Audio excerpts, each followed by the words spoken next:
केन्द्रमंत्री जुएल ओराम गाड़ी उपरकू अंडामाड़ घटनार प्रतिवाद में आसंताकाली 7 घंटिया सुंदरगढ़ बंद डाकरा देछि बीजेपी। सकाळ 6 रु अपराह्न गोटाए पर्यंत ए बंद पालन हेबा। तेबे बंद पालन स्वास्थ्य सेवा और बैंक सेवा को बाद दि जाइछि।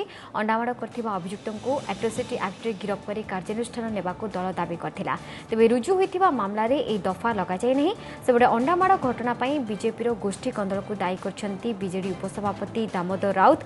घटना पछरे विजय महापात्रଙ୍କ समर्थकଙ୍କର हाथ थाई पारे बोली से अभियोग करिसेंती। अन्यपक्षे राज्य में आईन श्रृंखला भुशुड़ी पड़ता राज्य बीजेपी सभापति बसंत पंडा कहते अंडामाड़ प्रतिवाद में आसंताकाली बीजेपी प्रतिनिधि दल राज्यपाल को भेटे। गोटे संभावना अच्छी जेहेतु विजय महापात्र एभली करा से जन वरिष्ठ नेता तेणु तार समर्थक मैंने हूँ तो विक्षोभ करें एक मुझे तो पकेटिंग कहनी मुझे भारतीय जनता पार्टी विजुमय ओडिशा रे से मोदीमय करने को अपचेषा करना।